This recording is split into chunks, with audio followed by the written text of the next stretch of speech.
Right now, somewhere in the world, a man is sitting next to a woman who just asked him a question. A simple, innocent-sounding question.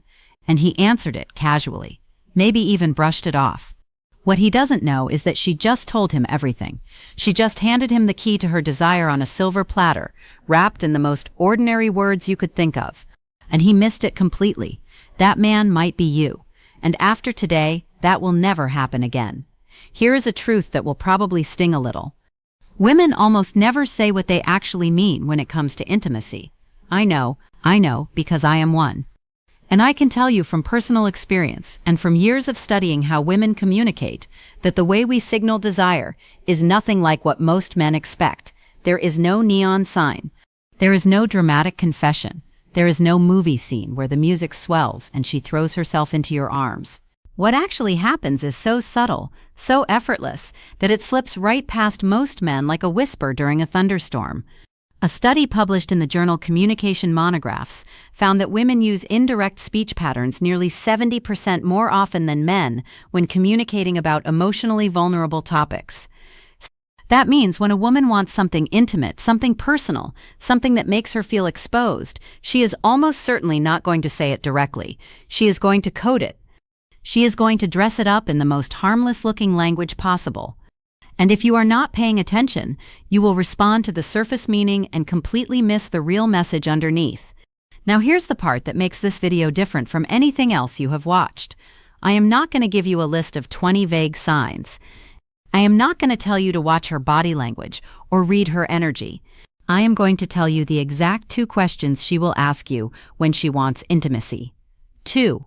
That is it. And once you hear them, you will never unhear them. You will start recognizing these questions everywhere, in your past relationships, in your current one, in conversations you had years ago that suddenly make a lot more sense. But before I reveal them, you need to understand something crucial first. You need to understand why she asks questions at all, instead of just telling you what she wants. Because that context is going to change the way you hear every single thing a woman says to you for the rest of your life. Let me break something down for you that most people never think about. From the time a girl is about 5 or 6 years old, she begins learning a very specific social rule. That rule, whether it is taught directly or absorbed through culture, goes something like this. Do not be too forward. Do not be too aggressive. Do not make the first move. Be approachable, but not desperate. Be interested, but not obvious. Sound exhausting? It is.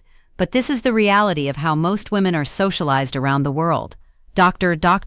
Deborah Tannen, a linguistics professor at Georgetown University, spent decades studying how men and women communicate differently. One of her most famous findings was that women tend to use what she calls rapport talk.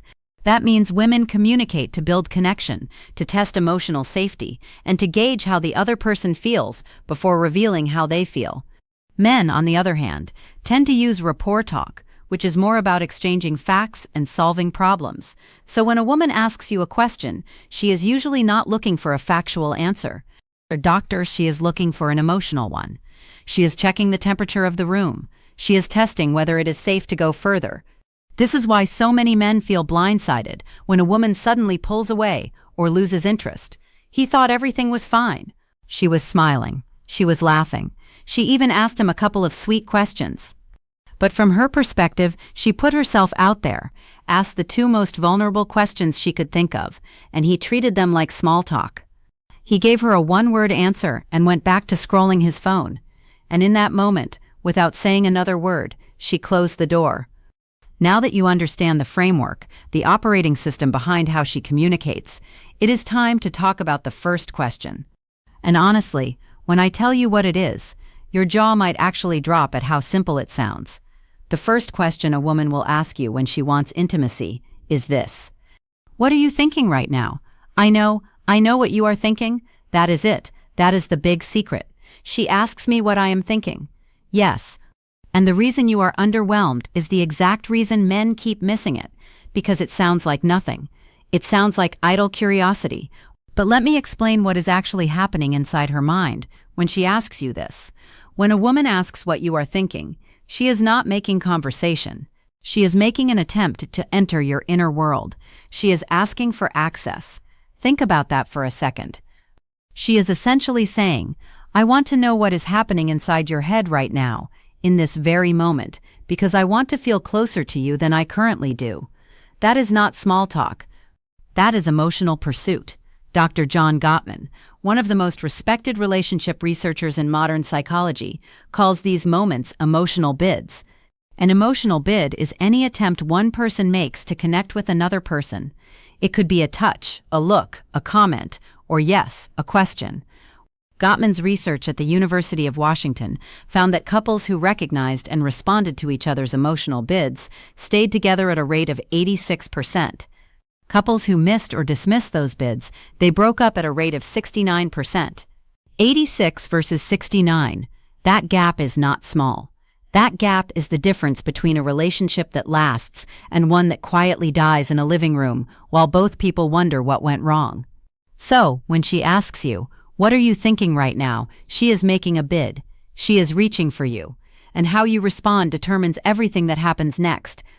If you say nothing, or "I don't know," or something dismissive, she receives that as a rejection, not a dramatic door-slamming rejection, a quiet one, the kind that builds up over time like sediment until one day the river does not flow anymore. But here is the part that connects directly to intimacy. For most women, emotional closeness is the prerequisite for physical closeness. This is not a stereotype. This is neuroscience.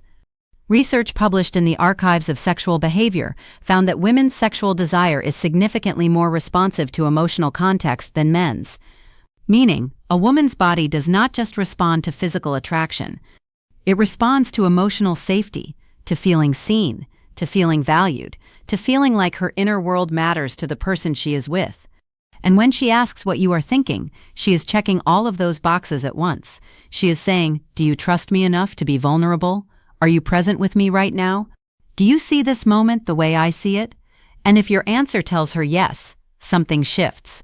Not visibly, not dramatically, but internally. A wall comes down. A door opens.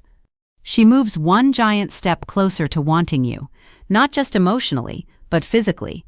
So the next time a woman looks at you and asks, "What are you thinking right now?" do not shrug. Do not dodge. Do not make a joke to deflect. Look at her. Be honest, even if what you were thinking about is silly or random, because what she is really asking is not about the content of your thoughts. She is asking if you will let her in. But this is only the first half of the puzzle, because even after she asks this question and you respond, well, she has one more question she needs to ask before she fully opens up. And this second question, this one, is even sneakier than the first, because it does not sound romantic, it does not sound emotional.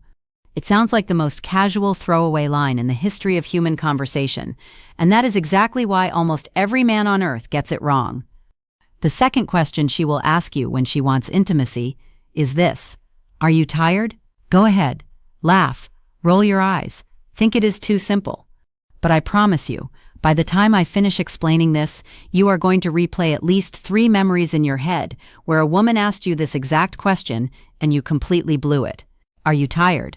is one of the most brilliantly disguised questions in all of human communication. On the surface, it sounds like concern. It sounds like she is being thoughtful, checking in on you, making sure you are okay. And sure, sometimes that is all it is. But in certain moments, in certain context, especially late at night, after a date, after a long conversation, after a moment of closeness, this question is not about sleep. It is about permission. What she is really asking is, "Are you available? Do you have energy for me tonight? Are you going to roll over and go to sleep? Or is something else going to happen?" And she phrases it this way for a reason. She phrases it as a yes or no question about fatigue because it gives her plausible deniability. If you say, "Yeah, I am exhausted," she can nod and say, "Okay, good night," and no one gets embarrassed. No one gets rejected. The moment passes without any awkwardness. But if you say, "No, I am not tired at all," she now has the green light to take the next step, to move closer, to touch your arm, to suggest something, to create the kind of moment she has been building toward all evening. This is the brilliance of female communication. And honestly, men should be taking notes. She manages to ask one of the most loaded questions possible while leaving herself a perfectly safe exit. That is emotional intelligence operating at a very high level. Let me give you a scenario to make this crystal clear. You have been on a great date. Dinner, conversation, laughter. You walk her to her door, or you are sitting on the couch at one of your places. The energy has been building all night. She has been leaning into you, making eye contact, finding reasons to touch your hand. And then, in a quiet voice, she asks, "Are you tired?" If you say, "Yeah, kind of," she will smile and say, "Okay, well, I had a great night," and she will mean it. But she will also be disappointed in a way she will never tell you about because she gave you the signal. She opened the window, and you closed it without even knowing it was open. Now, compare that to this response. She asks, "Are you tired?" And you look at her with a slight smile and say, "Not even a little." Something changes in her eyes. You might not even notice it consciously, but she just received confirmation that the next chapter of the evening is possible. You did not pressure her. You did not make a move she was not ready for. You simply told her that you are present, you are available, and the night does not have to end yet. And for a woman, that answer is everything. A survey conducted by the Kinsey Institute found that for women in romantic relationships, the most commonly reported barrier to intimacy was not lack of attraction. It was feeling disconnected or sensing that their partner was emotionally or physically unavailable. Let that land for a second. She is not avoiding intimacy because she does not want you. She is avoiding it because she is not sure you want her in that moment. And are you tired? Is her way of finding out without putting herself at risk. This is also why the timing of this question matters so much. She will almost never ask it in the middle of the afternoon while you are doing dishes. She asks it at night. She asks it when the two of you are alone. She asks it during a moment that already feels charged. If you start paying attention to when she drops this question, you will begin to see the pattern. It always comes right before a window of opportunity, right before the moment where the night could go one of two ways. Now here is the part that makes this knowledge truly urgent. When a woman asks both of these questions and you miss them, something happens that is very difficult to reverse. She does not get angry. She does not argue. She does not give you a lecture about emotional availability. She simply files that information away. She categorizes you. And the category she puts you in is not cruel or unfair. It is protective. She labels you as someone who is not tuned into her, someone who is not paying attention. And once that label is applied, she starts to close off slowly, gradually, in ways you will not even notice until one day she seems distant and you have no idea why. Dr. Sue Johnson, the creator of emotionally focused therapy, has written extensively about this pattern. She calls it the protest-withdraw cycle. One partner reaches out emotionally, the other partner does not respond. And over time, the reaching partner stops reaching. Not because they stopped caring, because they got tired of being missed. And for women, these two questions, "What are you thinking?" and "Are you tired?" are often the last emotional bids they make before they begin to withdraw. They are the final test, the last checkpoint before she decides whether this person is safe enough to be intimate with. If you have ever been in a situation where everything seemed fine, and then suddenly she was cold or distant, go back in your memory. Think about the conversations you had in the days before the shift. I am willing to bet she asked you one or both of these questions, and I am willing to bet your response was something forgettable. So now that you know the questions, the obvious next step is knowing how to respond when you hear them. And honestly, the answer is simpler than you think. When she asks, "What are you thinking right now?" give her something real. It does not have to be profound. It does not have to be poetic. You could say, "I was just thinking about how good this feels sitting here with you." Or honestly, "I was thinking about something random, but now I am thinking about you." What matters is not the content. What matters is that you showed up. You gave her something instead of nothing. You opened the door she was knocking on. When she asks, "Are you tired?" and you sense that the moment is right, say no. Say it with warmth. Say it like you mean it. You do not need a smooth line. You do not need a movie-quality response. You just need to communicate one thing. I am here. I am present, and I am not going anywhere tonight unless you want me to. That is it. That is the whole formula. Be present when she asks the first question. Be available when she asks the second. Those two responses given at the right moments will do more for your connection with her than any grand romantic gesture ever could. Here's something I want to leave you with. Women are not mysterious. We are not impossible to read. We are not playing games or speaking in riddles for fun. We communicate the way we do because we have been taught that vulnerability is risky and rejection is painful. and the safest way to reach for someone is to do it with words that do not cost too much if they are not returned. These two questions, what are you thinking right now, and are you tired, are not random. They are calculated. They are intentional. They are the result of a woman deciding that she trusts you enough to let you in. But she needs to know if you are ready before she takes that final step.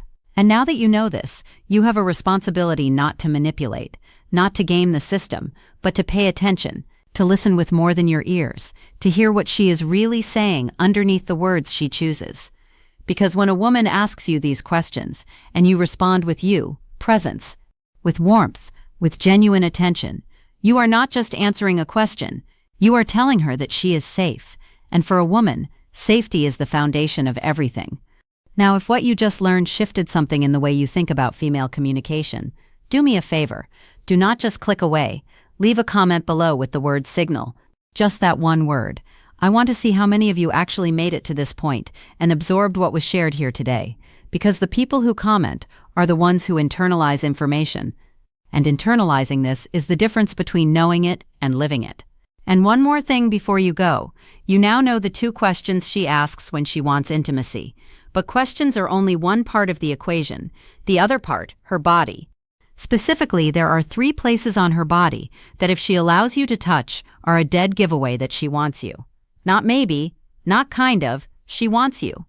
And most men have no clue what those 3 places are, which means they are constantly second-guessing themselves when the answer is literally right in front of them.